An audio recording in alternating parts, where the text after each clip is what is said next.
Since the last disaster save, I have been getting a lot of save game files from you guys, which is awesome. Turns out there's a ton of people having trouble keeping their realms together in CK3. Unfortunately, this does mean I will not be able to play through all of your save files, but I do appreciate every last one of you who took the time out of your day to send me an email. Today we have a submission from Benjamin, who gave us a very short prompt saying he wanted to take the decision to reform the Slavs, but things ended up getting out of control. Short and sweet, Ben, I like it. Let's load up your save file and see just how out of control things have gotten. Okay, so here we are in the game file, and you can see we do have a lot of wars going on against us right now. We have one war for this entire duchy on our eastern border, and is actually against the Khazarians, which are a nomadic steppe people. And then we have a peasant uprising with 6,000 men, and then a couple of wars just for counties, like this one over here, and then this one over here. Not only that, you can also see we have a dangerous faction of Orthodox populists who are going to be rising up in 7 months to fight us, and there might be a decent amount of them because we have 5 counties right now.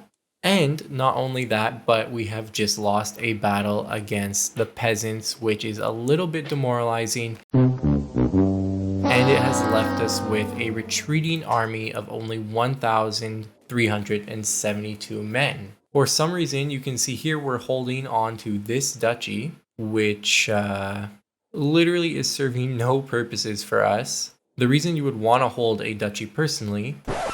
Ooh, okay, so before I talk about that, we are also holding Constantinople, which Benjamin has managed to get his hands on, and Constantinople is an amazing, amazing county.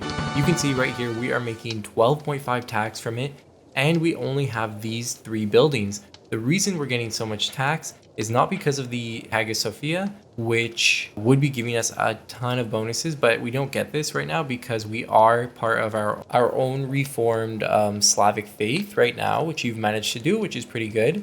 But the reason we're making so much gold out of this one county right now, 12 gold per month, is because of the Theodosian walls, which you can see right here give us a holding tax bonus of 300%. Oh, great heavens! So that pretty much means we're getting a 3x multiplier on all these buildings. So these small harbors right here, instead of making us 0.3 tax per month, it's actually making us 0.9. Another thing that this does is actually just increase our development by flat out 0.3 per month and another 20% bonus. So what's 20% of 0.3?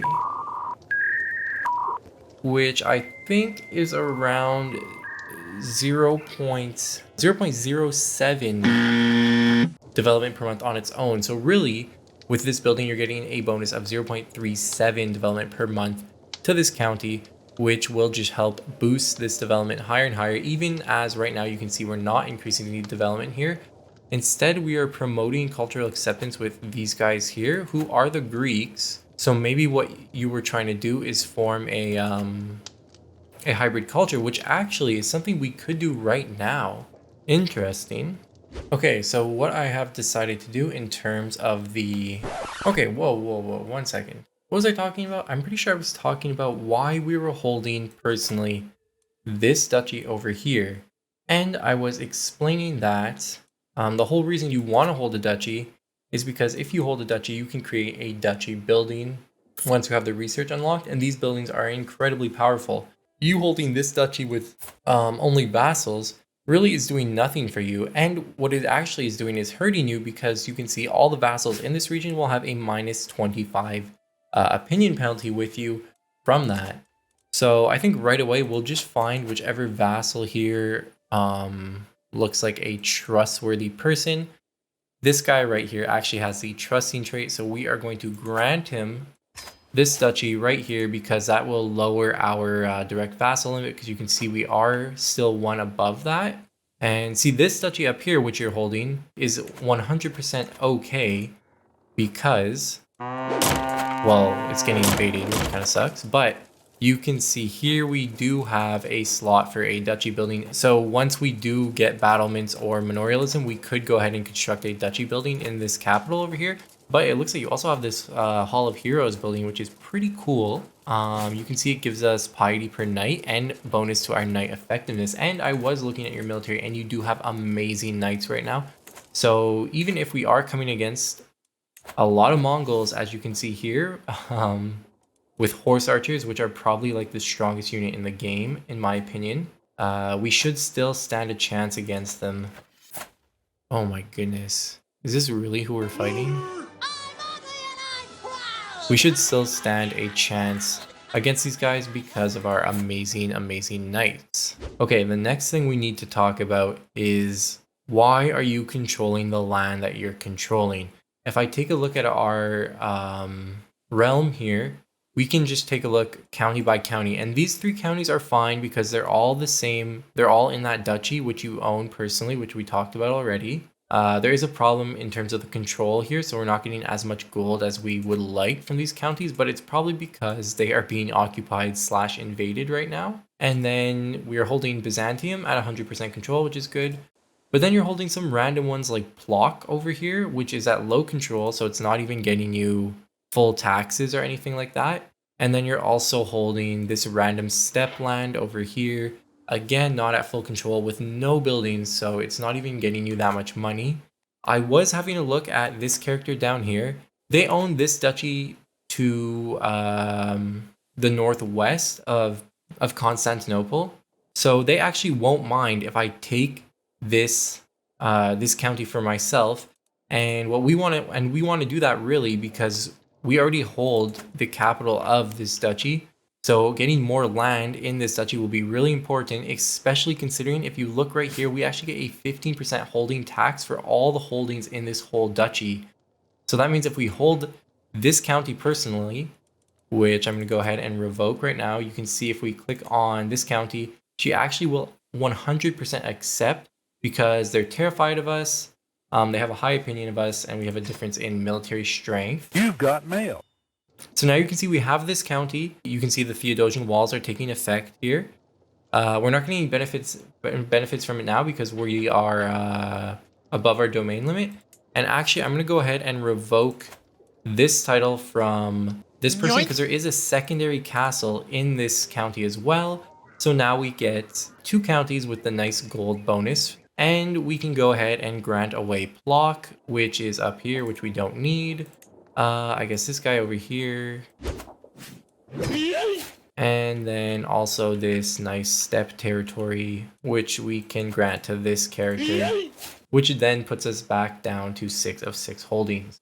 Okay, so now that we have taken these 2 counties and got rid of some other ones, I think what we have to do is start increasing the control in this area because it does come at 33 control, and the higher control the better. Okay, so looking at these wars, in order of importance, I think we have to beat down these peasants first because they would take land away from us that we actually need in order to create, in order to unite the Slavs. On the other hand, this war with the Mongols from Khazaria is actually not part of the Unite the West Slavs decision, as you can see from this white border. So it wouldn't be the end of the world if we were to lose this war. I still don't want to lose it because that is a lot of land from our empire. And then these 2 county wars are the ones I care the least about. It's always very easy to get a county back, especially against some of these weaker areas around us. Also, those ransoms came in, and you can see we have 600 gold now. So what I'm going to do with that 600 gold is you can see we have an empty slot available to us in Constantinople. And what we're going to do with that is build these manor houses, which you can see we have available to us and also coming at a 10% discount right now, which is massive. We're going to save 20 gold on that, and this not only is going to get us 0.7 tax per month, but remember we're getting a 300% boost from this building. So in reality, it's going to be getting us 2.1 tax per month just from one manor house building. That is absolutely mental. And then what I will also do is construct a, I guess, trade ports. I was deciding between a hill farms and a trade ports. But I think I'll do the trade ports over here in this county we just took. And then honestly, I think I will do a hill farms in the northern castle of that same county. Those all together will get us a great boost to our gold income once they're finished. The only thing is the manor houses do take a while to finish. You can see it's actually gonna take 5 years. One thing we could do to speed that up is if we hire a royal architect. You can see if we get a good royal architect like this guy, we will actually boost our building construction time by 30%. We'll have a reduction in the speed by 30%, bringing this down to 3 years only, which is really nice. And these two buildings will take around 15 months and 22 months. So our army has finished retreating, and I think they are honestly strong enough to fight off these 6,000 peasants here, especially because I do have some men chilling who we can bring into the army here. You can see we have 12 knights. It's not a huge army, but it is a very compact one. And you'll see this, the number of troops is going to replenish here every month, like you can just see there. So I think honestly we could probably just run in here and start attacking these guys right now, and we should win. Oh man, our character just got pneumonia, so they are not looking good. The good thing is our heir looks like they are Herculean and a genius with the Divine Blood Fame trait, so they are going to be an amazing character for us to play as.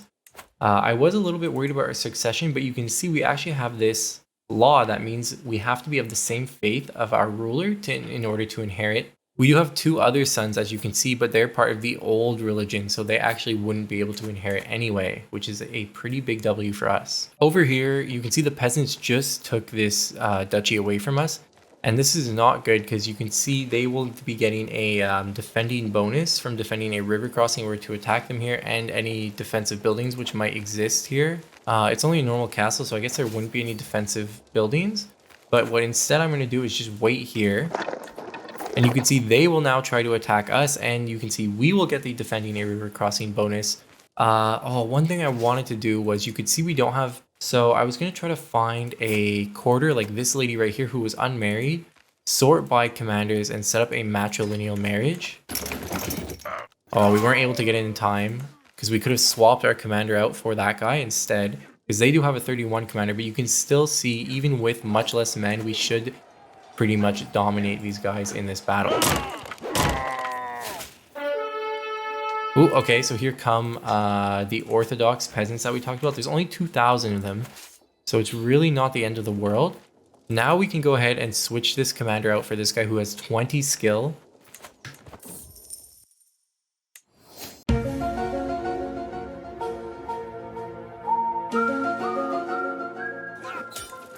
There you go. So we killed both those peasants. We have won the war. We can now enforce our demands. We actually get this peasant over here, who we can now recruit and demand his conversion. Now he is a part of our army, and he actually has very decent military strength. One thing I wanted to do was I will pick up cutting cornerstones just for the further tax bonus, even though our character is probably going to die. But I wanted to switch over to authority focus in order to get more control. Like I had showed before, our control here is low, and the faster we can get this up, the faster we're going to start earning tons of money from it. Ooh, okay, so we ended up dying here. Oh, the game was still playing. Oh, I would have liked to pick up one of these stewardship perks, but I guess I'll save it because it is more important to go down the authority focus again to keep increasing our control, because that will just lead to more men. You can see already our army should replenish to 10,000 men. So we are holding a lot more counties than we were before. And that's mainly because this character had control of the whole Duchy of Transylvania. And you can see there are a lot of counties over here. Not really any with high control, which is kind of brutal. I think I will be just divorcing my wife here. She is super old and I'd like to have some male kids. What I'm going to do now, though, is search for a wife based pretty much only on stewardship.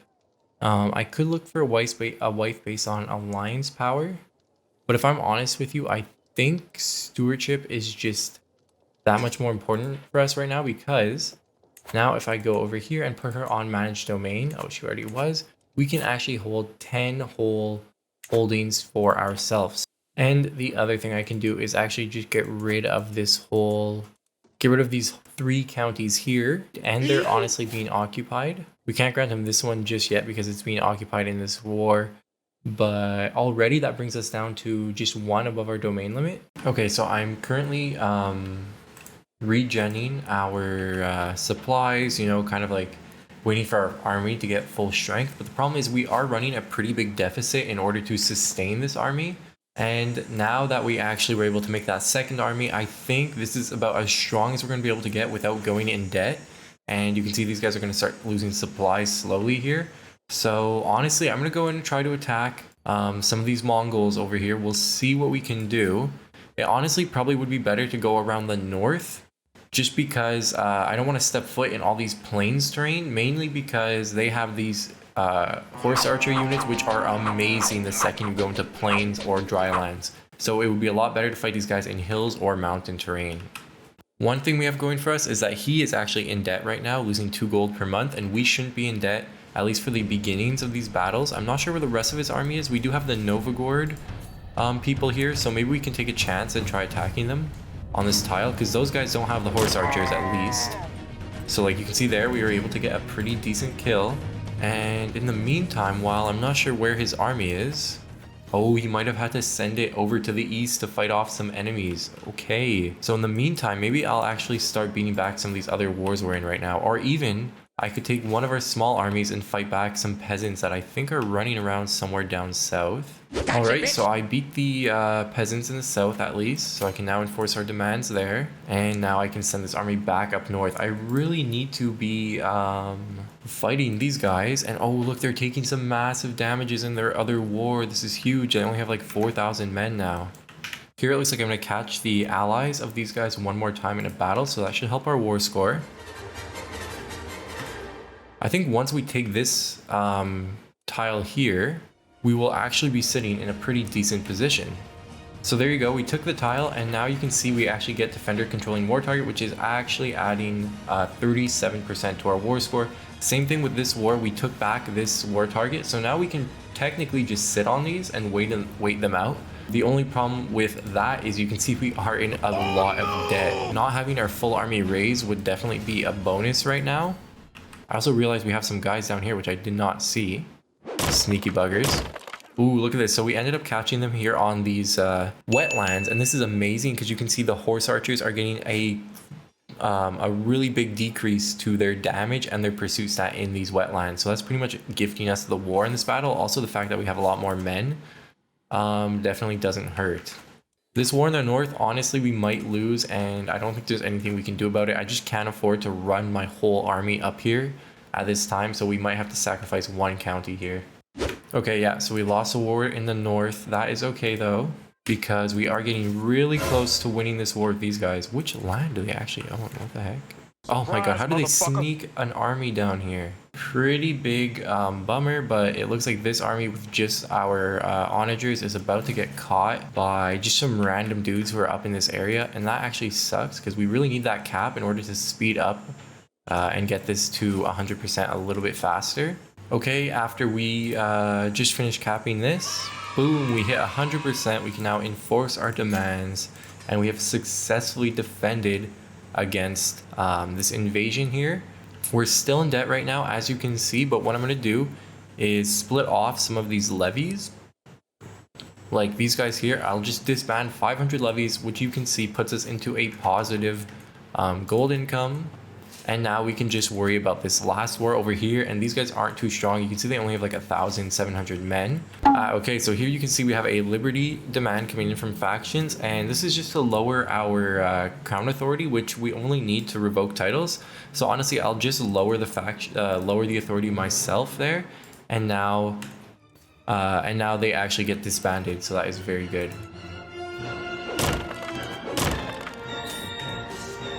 There you go, so we hit 100% in this defensive war. They actually give us some money from that, which is pretty decent. And now somebody had declared war on me for this county, which I didn't even notice. Honestly, with our strong army here, it shouldn't be too hard for us to beat them. I've come for your pickle. Run up north here and retake this land.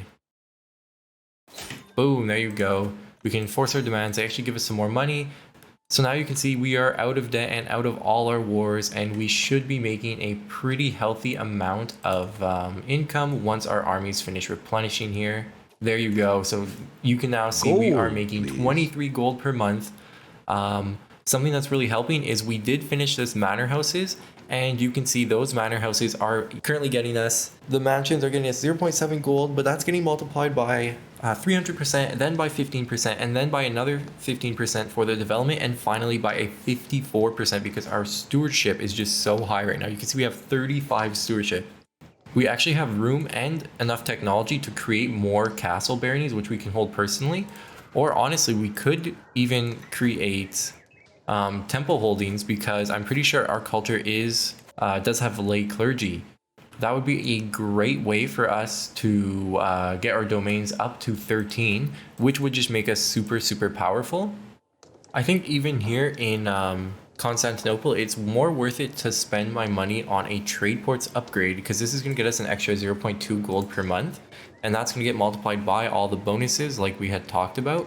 So 0.2 times all those bonuses would be more than if I were to, let's say, go over here and construct a different building that would give me money flat out, like this trade ports.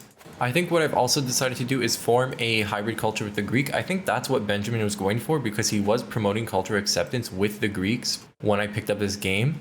The real question is which ethos we want. I think both of these are the two best ones in the game. This one is amazing just because it reduces your construction cost and building construction cost. But bureaucratic is also really good because it actually increases the cultural fascination progress by 15%. So that's your research speed. And then it increases all your development growth in all your cultures counties by 15%. So I'm kind of having a hard time choosing. And honestly, I think I might go bureaucratic just because this only applies on buildings. And although it's really good, by the time you start really stacking your gold, the thing that you're waiting on more is research. When you go up an era in the tech tree, you unlock all the new building upgrades, and that's normally when you can just pump your gold into all your buildings. So I think I'm going to go with bureaucratic. For the traditions, we have a pick of, we can pick 5 traditions here. To be honest, none of these are like any of my favorites. One thing that's interesting is if we take a look at our military, you can see we have these Huskarl men-at-arms, but also these other heavy infantry units. So these are essentially like the same unit. If you look at their stats, you can see they both have damage, toughness, and screen. So I don't think it's necessary to have both of these guys when they're doing the same thing. Herds, it also gives you knights and prowess. However, it reduces your research speed by 15%, and that's not the best. I think I would rather have this tradition with this men-at-arms. I'm pretty sure we get to keep these guys anyway, but I might get rid of them down the line.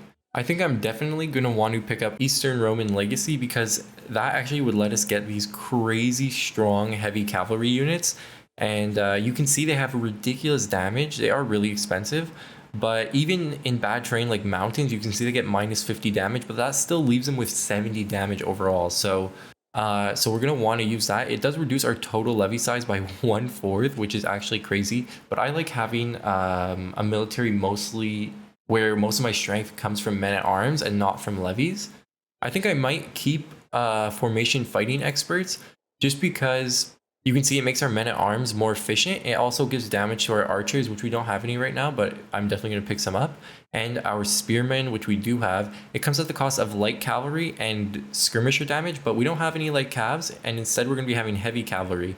So I think this is okay, and I don't plan on making any skirmishers anyway. For the last two, none of these really jump out at me of being like game-changing. So I think what I'm going to do is take malleable invaders, just in case Benjamin wants to create more hybrid cultures down the line. We already have a triple hybrid going, but the more the merrier. And then I might just take runestone razors. Not the best, but it could come in handy if you're ever like looking for prestige or getting your control up in areas faster. Raising a runestone can help with that. I think we're all good. We're going to form our hybrid culture here.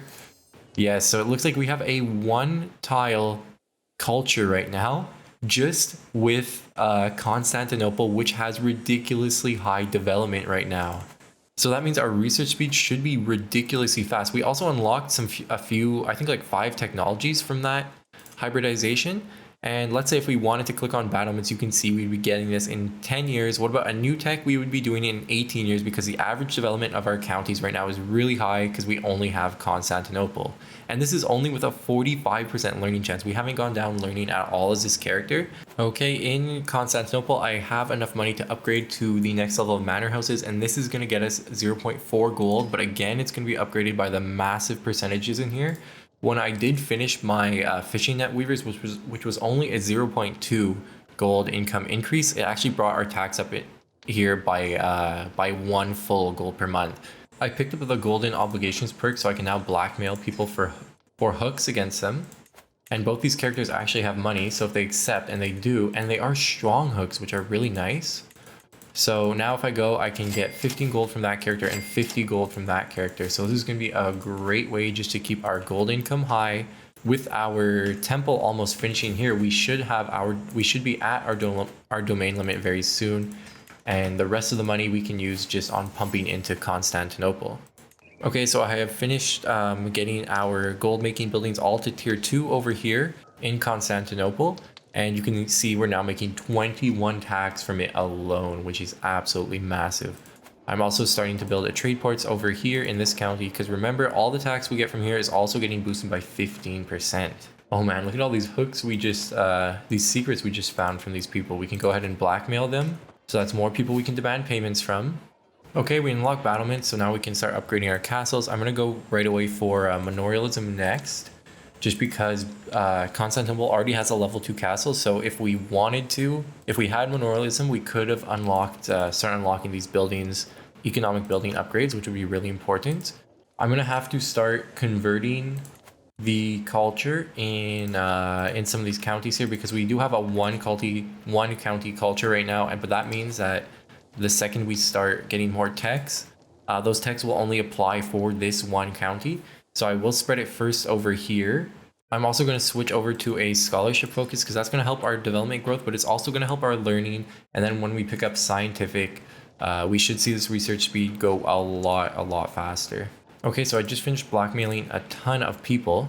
And if you look here, we now have 6 people we can demand payments from. And the money is actually pretty decent. Look at this. They all seem like it's 50 gold. Gold. So here in the south, we're going to be making money. As you can see, a lot of these holdings we have are making fat stacks because we do have the beautiful Theodosian walls. And then in the north, I think what I'm going to do is go around and build a bunch of buildings. Oh, I didn't know this county was actually in farmlands. That's huge. So here I'm going to make more money from this one county. But all of these other counties in the north, I'm going to build a combination of barracks buildings and maybe some military camps for the archer damage, but mostly barracks buildings for the increased damage on our huskarls, on our pikemen, and our these guys over here. Here I'm picking up the scientific perk, which boosts our fascination progress. So now if we take out research speed, you can see it will take only 11 years when before it was like 15. We have finished getting the culture in this secondary county we have, which is nice. However, what that does do is lower the research speed of our technology here. You can see this says 12 years now instead of 11, which it was before, because now we're averaging the development between Constantinople, which has 33, and 12 here. However, we can increase the development here pretty quickly, especially considering we have a bunch of fishing buildings in all these 3 counties that we have. We actually have level 2 in both of these, and then this one I'm building level 2 right now.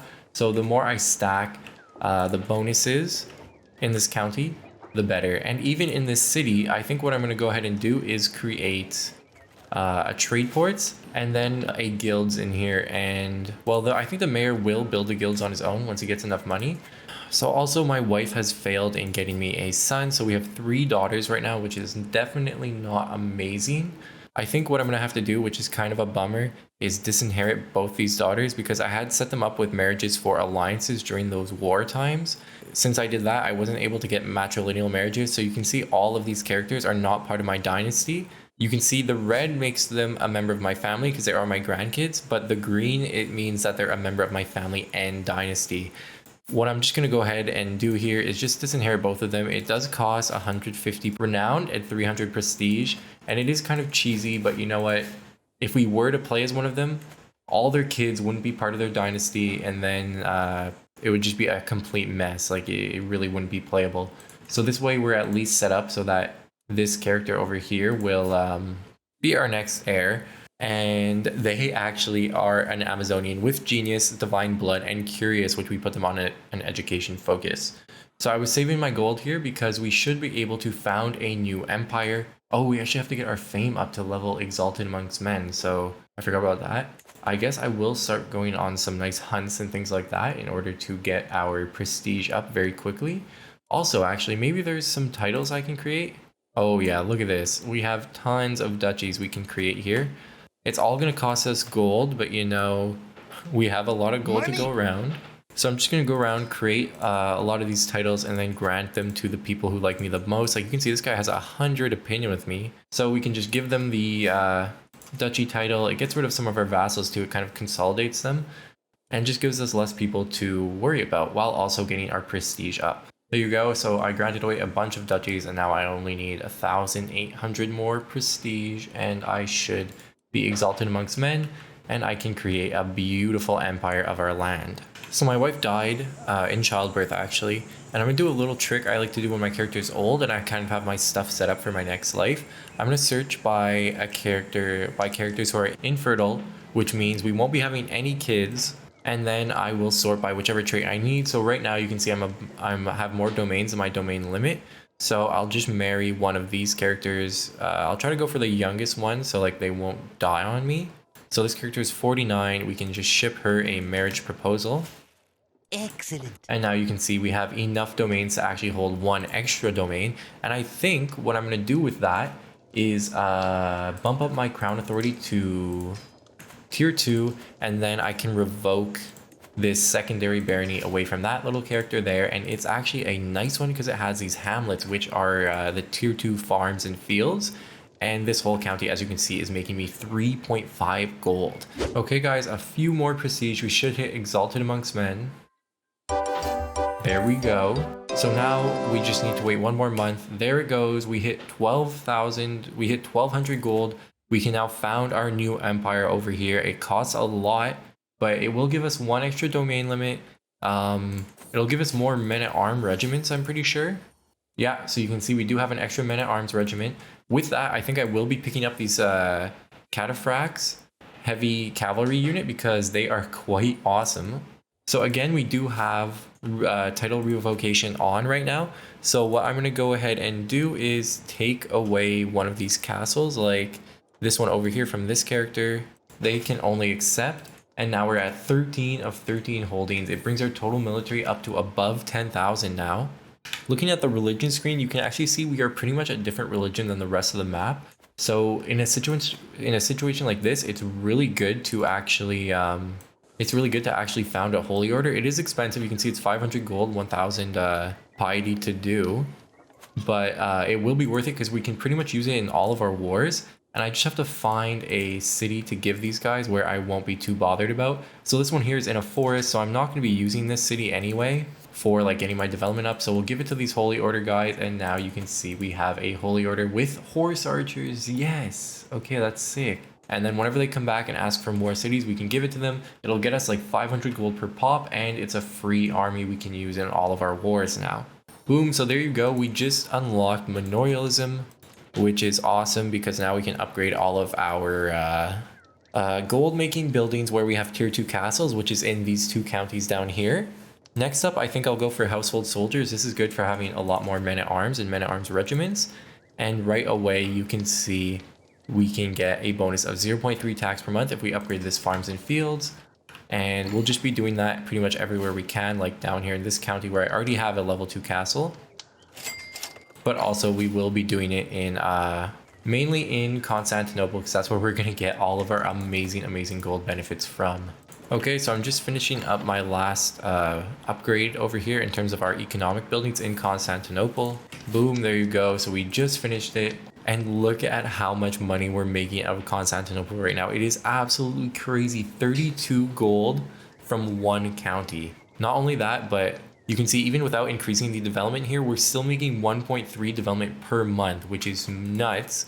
And then we are also making 2.6 development per month from this secondary county we have. So now with our gold, because we do have a pretty healthy income, you can see I finally have succeeded in bringing our monthly income above our total cost of raising our entire army. So now we would always be able to raise our army without going into debt. And that's always a sign where I can now spend more money on our military, as you can see. It looks like we can actually hold one other domain, so I might as well revoke another one of these temples away from one of my vassals. Our next character probably won't have the same crazy high stewardship we have right now, which is our daughter who recently turned 16. We got her some decent stats, but that's okay because you can always just grant away these secondary baronies really easily and then revoke them again the second we get more counties. So right now we should be hitting our stride in terms of both our gold income, our military strength, and everything else.